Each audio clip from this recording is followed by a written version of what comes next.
And here's Nick Taylor. And I should have asked you right off the start. Where are you? Are you still in British Columbia? Are you in Phoenix? What or where? Where's home right now? I'm in BC right now, but we're actually going to the desert here for the bulk of the rest of the year in a few days. So No, we've been going back and forth a little bit the last few months, but down to the warm weather in the desert for the foreseeable future. I guess that's kind of a little easier to practice your game and get going from there. Um, Certainly. Speaking of which, let's look back at 2024. And I don't know if you were going to grade yourself. How would you grade your year? You certainly had a win. You were in the Olympics, and there were some ups and Yeah. downs. I don't know. What would you give yourself? Yeah, I've had a bit of time to reflect. I think when I think about winning any season, it has to be obviously a pretty high grade. I think recency bias makes my grade go down a little bit just with recent play and yeah, I would give it probably a B. Um, if the first half of the year would have been A plus, the second half maybe about a C minus at best. But no, anytime you win, and the Olympics was a huge goal of mine, and to be able to qualify and to just represent your country in an event that just doesn't come around very often every 4 years was special. So those two things alone make it a great season. When you talk about reflecting, you reflect about the WM Phoenix Open and how you've not played the whole week, but finished that tournament. I would assume that might be the highlight of the year, at least to PGA Tour wise. Yeah, certainly. It's that tournament alone, to have 8 years of not much success there, and then the last 2 years, being down the stretch, almost winning against Scotty, and being able to close it out last year certainly was a highlight this year. And looking forward to defending the Canadian Open was a lot of fun. It was probably more than I certainly expected, but being a different golf course is just a different kind of defending there. So going back to the same environment that we know is chaos at the best of times will be a lot of fun. How does that chaos affect you when you're playing? Is it play a part? I enjoy the energy that it produces. It's adrenaline that you just can't produce, you know, without it being there. Like authentically, it's an adrenaline that unless you're in that arena, 16 being that arena, I guess, and a lot of the golf course now, um, it's fun to play off of that. And the last year's playing really well, I think, has just elevated my game. So I look forward to it. I hope the weather's a little bit better this year. I know they've made some changes to dial it back a little bit. I think the cat's out of the bag, but I still think it's a really enjoyable week once a year. I don't think golf's got to that point where it's going to be a week in, week out, but it's definitely um, probably the top of the mountain of if you want to have fun and go to a golf tournament, Waste Management's definitely top of the list. Not far behind for Canadian fans, RBC Canadian Open. And as you mentioned, you did have to come back as a defending champion. I don't know what it was like, but it seemed like you were getting pulled left, right, center, up, down. I mean, did you feel prepared when you did step on the tee on Thursday? Yes and no. I felt like my game was in a pretty good spot. Yeah, I think it's just a week in general. Even if not defending, it's a week that we have more obligations than we typically do. And I think probably what I really wasn't prepared for was just the fan support. Was incredible. I think walking anywhere if I wanted to go practice, a 30-second walk turned into 25 if I wanted to sign some autographs. So it was a lot of fun to have that. I guess you get a very, very small glimpse of what Tiger would have in day out, or Rory, where they can't go anywhere without getting stopped. So I somehow got a greater appreciation for those guys. But yeah, it was just a busy week. So I, I enjoyed it. My golf wasn't as great, but no, it was a great week to kind of experience that. And then the Olympics, of course, you touched on that as well a little bit, but that I know that was a goal of yours. And you said, I think to me at the US Open when they was finally clinched that you were kind of looking over your shoulder at the other guys coming up because you didn't want to miss that opportunity. Was it worth the wait and worth the fight?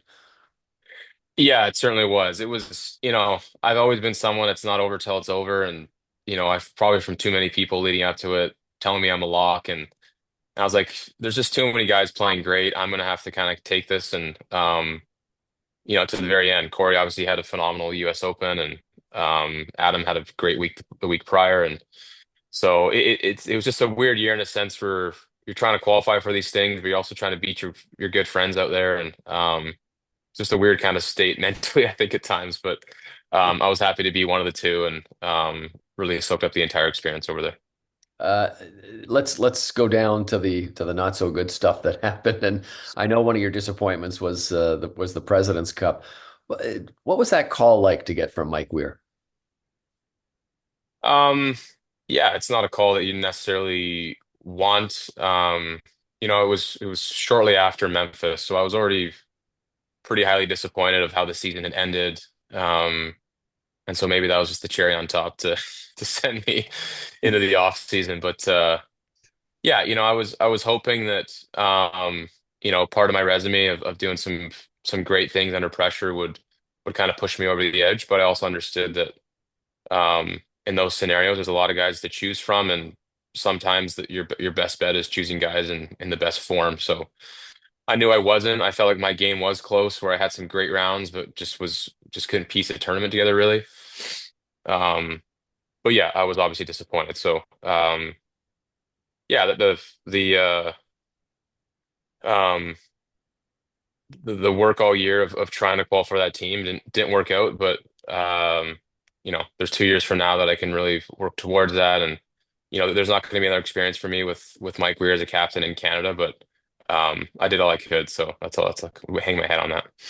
Well, if it means anything to you, Mike Weir was in tears when he was telling us and that about the phone calls he had to make to you and Adam. So I think he was as crushed, maybe not quite as much, but I think he was certainly Yeah. definitely crushed about not having you guys and having to break that bubble.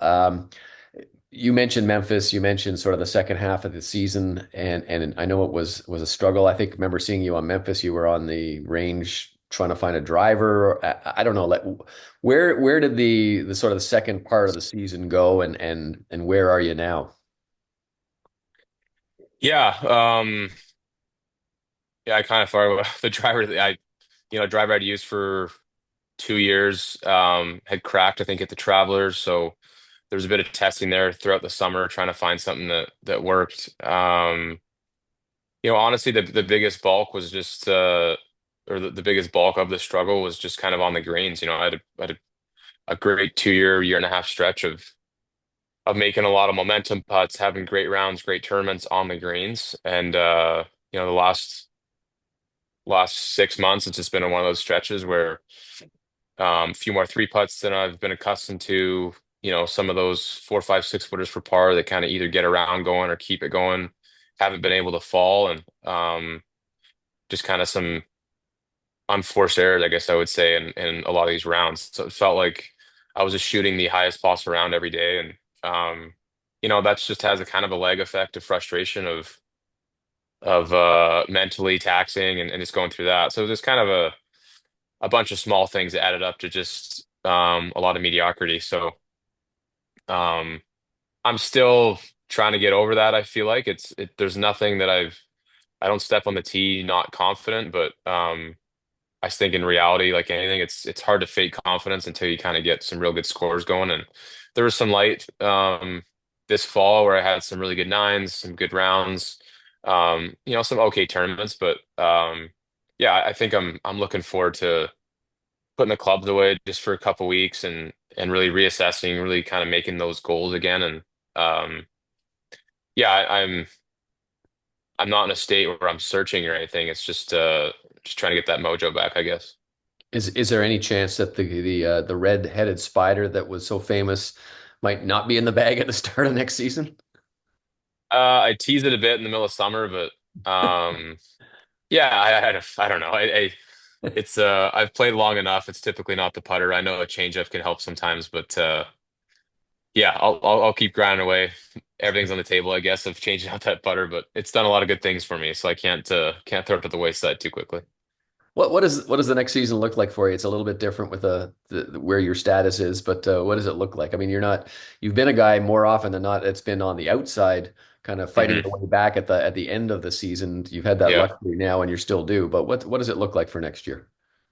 Yeah, the West Coast should be decent for me. Obviously, starting the year in Maui is a great way, regardless of how the previous year ends. So looking forward to that. And I've always played a lot on the West Coast. Some of my favorite golf courses and tournaments are there. So it'll depend kind of how the rankings shape up at the end of the year. But Pebble and Riviera hopefully on the list there. So I'll have a busy West Coast, and then from there reassess.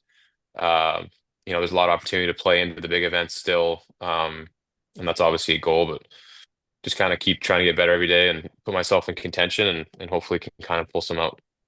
And just to sort of finish up on a end of year note, we've had some changes with the PGA Tour for next year, fewer players. Good thing, bad thing. I mean, where are you from a guy who's on the tour who makes your living here, and you see it? What do you assess about what's going on? So I've been in some of the meetings and talking about it. I think um, I I understand some of the plays of making it a better product, but I also think that we're probably one of the only professional organizations that is making it harder and harder for access, making it harder to get your PGA Tour card, and almost essentially making it easier to keep your card once you get here. But there's so much talent out there. The depth of golf has never been greater, so it's challenging. And I've been on that spot where 2, 3 years in a row I've been that 100 to 125. So um it's tricky. I understand what they've had to do to be competitive with Live and try to keep guys here, but it feels like the pendulum swung the whole other side where there's a few guys making those decisions that aren't necessarily in the best interest of everybody on tour. It might be just for a business product. So it's difficult. I sympathize with everyone that's frustrated because it's as much as you're feel like you have a voice at times, actions speak louder than words, and a lot of times you don't necessarily feel heard, and they're just doing what they want to do. So um, yeah, I haven't necessarily always been in favor of what's going on. Time will tell. They seem to like these signature events and what's going on there. And again, if that's what pays the bills, I guess the trickle down effect is great for everybody. But I wasn't a huge fan of the 125 to 100, so I'll put it that way. It's a it's a crazy time these past few years, and I'm sure the next Yeah. won't be any different. But what does Christmas look like for the Taylor family?